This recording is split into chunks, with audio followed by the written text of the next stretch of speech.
This is the precious inheritance that we must safeguard at every single turn. For the past 4 years, I have worked to do just that. From a great hall of Muslim leaders in Riyadh to a great square of Polish people in Warsaw, from the floor of the Korean Assembly to the podium at the United Nations General Assembly, and from the Forbidden City in Beijing to the shadow of Mount Rushmore, I fought for you, I fought for your family, I fought for our country. Above all, I fought for America and all it stands for, and that is safe, strong, proud, and free. Now, as I prepare to hand power over to a new administration at noon on Wednesday, I want you to know that the movement we started is only just beginning. There's never been anything like it. The belief that a nation must serve its citizens will not dwindle, but instead only grow stronger by the day. As long as the American people hold in their hearts deep and devoted love of country, then there is nothing that this nation cannot achieve. Our communities will flourish, our people will be prosperous, our traditions will be cherished, our faith will be strong, and our future will be brighter than ever before. I go from this majestic place with a loyal and joyful heart, an optimistic spirit, and a supreme confidence that for our country and for our children, the best is yet to come. Thank you and farewell. God bless you. God bless the United States of America. See you out there. And you've been listening to a pre-recorded farewell message from President Trump sent out on this, his final full day in the White House. Now. The outgoing president said, quote, "We did what we came to Washington to do and so much more." He recited a litany of what he considered to be the highlights of his administration. Some of what he mentioned included the tax reforms, the new trade agreements, leaving the Paris Accord, the 3 Supreme Court judges, as well as the many federal judges. Donald Trump there. So, yeah, that's where we're at. That's where we're at right now. So we got the live stream going on here. We can turn that down a little bit. He appointed the tougher border security, including those 450 miles of border wall and Middle East policy. A lot of big changes are going to come now. Speaking specifically to his followers, Mr. Trump said the movement he started is only just beginning. Let's bring in CBS. Yeah, it sounds more like a threat than Burns now, and CBS News than anything else. on the phone. That's thanks to both the best is yet to come, let me start with you. We heard so the president's version of his his campaign's message was "Make America Great Again," and that was what he did with that. What the last 4 years entailed, then I can only imagine what did you make of it? The best is yet to come. I think the biggest surprise is that this is a very traditional address from a very untraditional president. This is something you would expect an outgoing president to do, to give a speech saying goodbye to the country and reciting what he views as his successes in office. And in fact, this is exactly what many of President Trump's advisors have wanted him to do for months. They wanted him to spend the time after the election was decided promoting what the Trump administration has done and furnishing his legacy. Trump administration instead, the president didn't used do that much of time anything to perpetuate this lie about having won the election, and that many of his advisors think has done real damage to his legacy. Obviously, the capstone of that was the assault on the Capitol, which the president very briefly mentioned in that address, saying that all Americans were horrified by the assault on the Capitol and calling it political violence.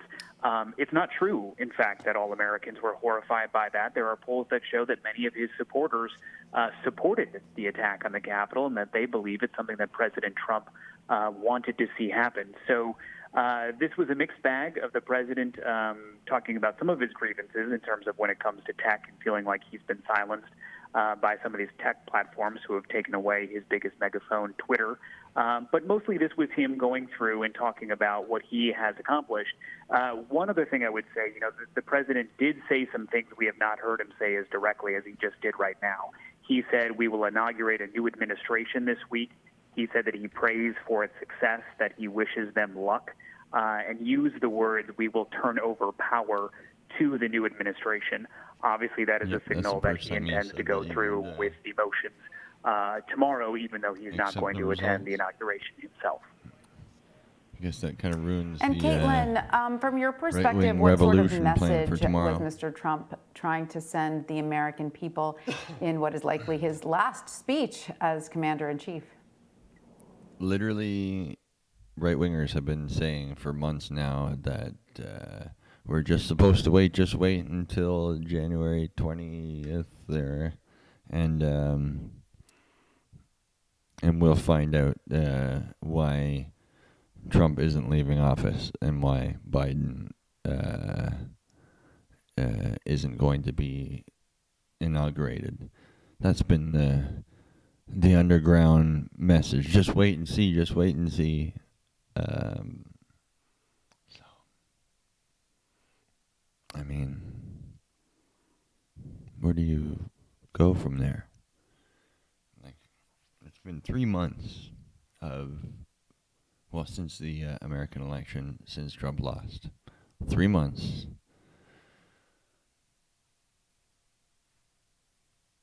And, oh my God. It might as well have been 2 years. Everybody knows that, though, with the coronavirus and everything else going on. Actually, not much else going on. It's been just Trump with the megaphone and then everybody else with a mask. Which is good, because it's nice to see that people are willing to put in the effort to keep each other safe. Not everybody, mind you. I mean, yeah, the virus is something that seems distant, and it's hard to really wrap one's head around it until all of a sudden it's at your doorstep and somebody's got sick and they're not feeling too well. But, I mean,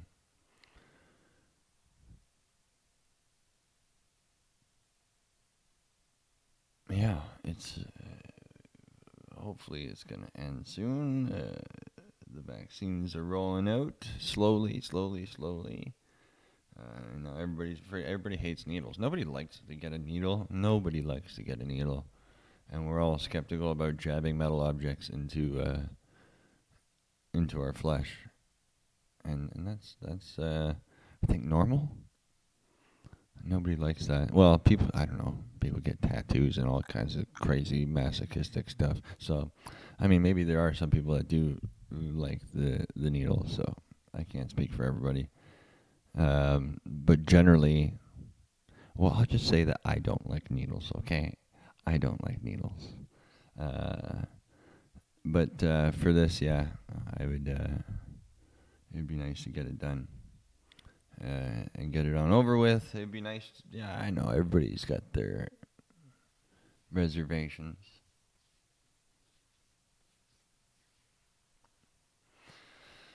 And that is because of years of mistrust that has been, okay. The medical industry and capitalism. Do I need to say much more than that? The medical industry and capitalism. That's why. That's why people distrust the medical industry. That's why they don't want to get needles, vaccinations, because they can see that a lot of it, these drug companies, the pharmaceutical, big pharma, that's capitalism. That is capitalism. And the thing about it is the people on the right side of the spectrum in the USA and in Canada especially, they're the ones that are against vaccines and all the pharma and stuff like that. Yet all of their policies, all of their, what they're pushing for is deregulation of capitalism, meaning that drug companies will be under even less regulations to release a product that doesn't kill you. I mean, if you get rid of all the regulations, they know they can sell you rat shit. They're going to sell you rat shit. And if they're not going to get in trouble for it. You don't want that. Like, you don't want that. I don't know why they apparently do. They apparently want that. But at the same time, they want to deregulate the capitalism, so the medical industry can do that. But they don't want the medical industry.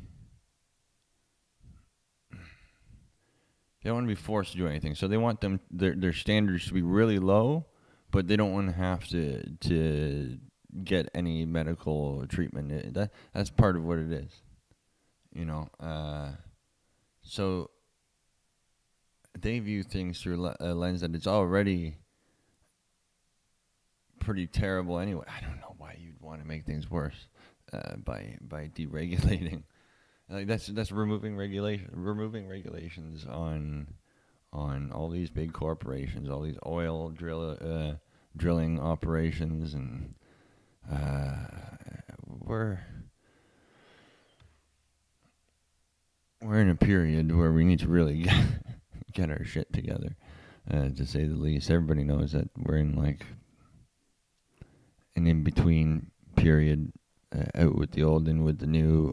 But what is the new? And we're all kind of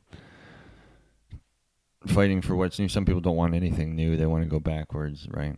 The whole MAGA movement is a call to traditional roots. Where, in a sense, they want the woman in the kitchen, the man working, lifting the heavy things, the kids being obedient, and definitely Christian, and definitely straight, right? No deviances from this traditional way. And like,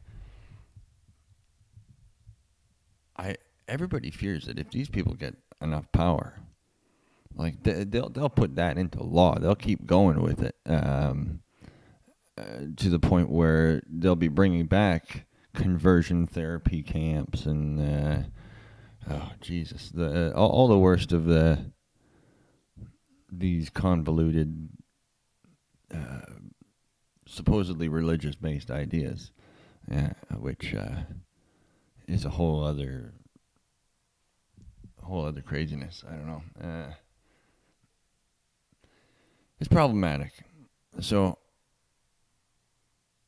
I don't think they realize that if they did get into power and try to enforce this, like, there's millions of people that would be going against whatever their laws are, and there'd be no way for them to actually enforce these bull crap idea laws that they want to put in. They want to make abortions illegal. That's not going to stop abortions. That's just going to stop safe abortions. So I don't know. They just don't think long term. And it's problematic. It is very problematic. Yeah, it's not even the parties. The Conservative Party will never be as evil as some of the followers wish it to be. Now, that's not all people on the right, but this new right-wing movement, this Trump-following movement, no right-wing party in Canada is ever going to be as ludicrous as they want it to be, and they need to realize that like they're sullying themselves, thinking that the Conservative Party is going to listen to them on any of those extreme issues. They're not. Which is not to give the Conservative Party a free pass by any means. They're still way out there, man. We live in a very strange time. And yeah, North America is kind of pulled to the center, maybe starting to shift left wing a little bit, it looks like. I think Biden will be a little more sympathetic to progressive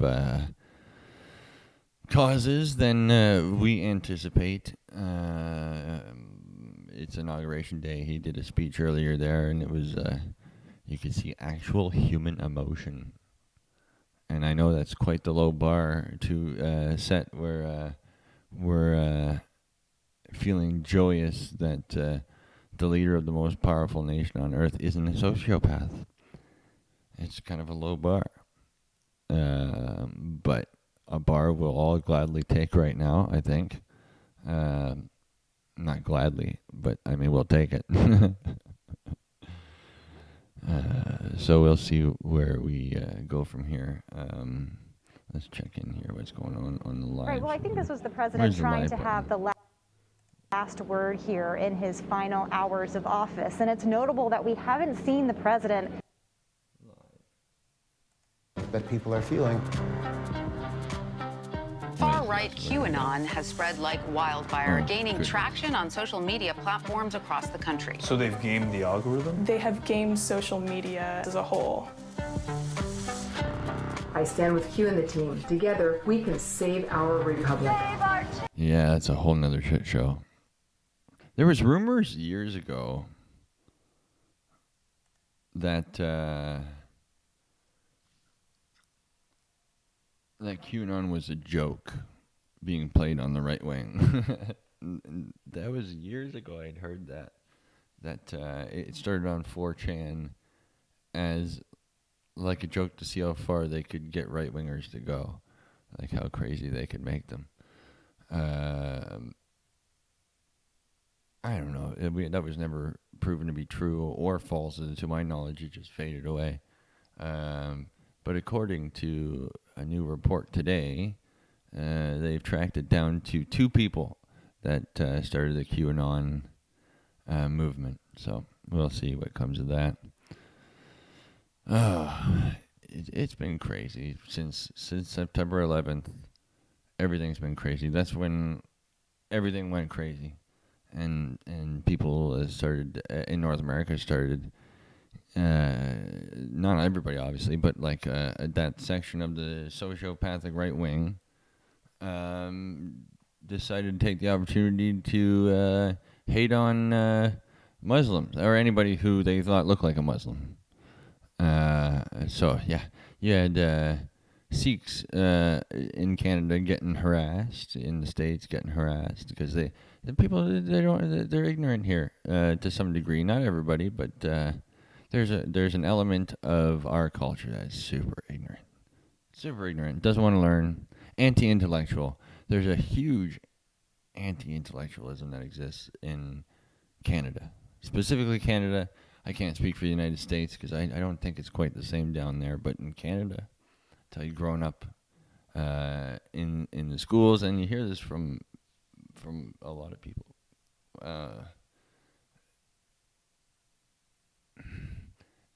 Apathy is a Canadian trait, and a certain anti-intellectualism that mostly exists on the right wing, obviously, but it's not exclusive. It's people who don't necessarily associate with politics at all, which is Canada in general. Like for the most part, most people don't want anything to do with it. Up until lately, things have been since September 11th, basically, things have been more on everybody's radar. Like politics is. Actually, even the first 10 years of the 2000s, nobody wanted anything to do with politics. But after about the last 10 years, I'd say, till now, 2021, politics increasingly became mainstream. Like especially with Trump getting in, it was right around then where now politics is mainstream, and you got all these people who've never been into politics in their lives. Jumping in, and just like any job where a new person jumps in, they think they know everything there is to know about what they're talking about, and that's where you get all the bullshit. And people acting they got it in their mind that all politicians are liars. So like if the second I become a politician or elected, all of a sudden I'm a liar. Or the person in your town that you grew up with that wants to run for mayor. They want to run for mayor because they grew up in that town. They believe in that town. And all of a sudden now they're a liar because they want to run for public office. Like it's just there's a complete lack of logic and reason, and it's disappointing to say the least. But that's what we got to do here. We got to figure out how we bring this back, how we bring it back. How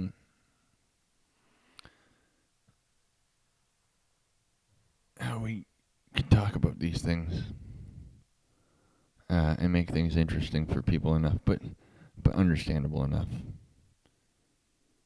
But yeah, I think we'll leave it at that. So I will sign off to